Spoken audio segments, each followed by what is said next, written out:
لا أخي، وجع راس كثير، بضغط عيني، ببطل أقدر أشوف، سمعي مرات ببطل أقدر أسمع، ألم في قلبي. يواصل الأسير الفلسطيني ماهر الأخرس إضرابه المفتوح عن الطعام لليوم ال75 على التوالي، رفضا لاعتقاله الإداري في سجون الاحتلال.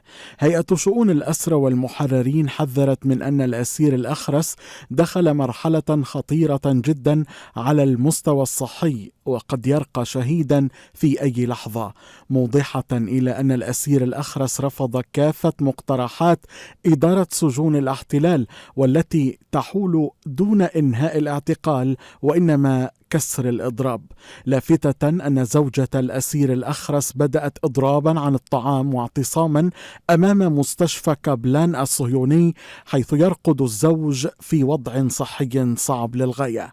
كما لفتت إلى أن الاتصالات مستمرة مع الصليب الأحمر الدولي وكافة المؤسسات المعنية بحقوق الأسرى من أجل الضغط على إدارة سجون الاحتلال الإفراج الفوري عن الأسير.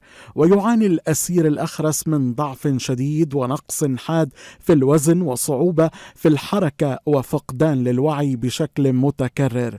ووجه الأسير من على سريره في المستشفى رسالة أكد فيها أن ما ينتظره إما الحرية وإما الشهادة، مؤكدا أن معركته هكذا يجب أن تنتهي، ولأن المعركة ضد الطغاة هي دائما معركة من أجل الحرية والكرامة الإنسانية، فإن معركة الأسير الأخرس ضد كيان الاحتلال هي معركة كل الشعوب الحرة، وفي المقدمة فلسطين.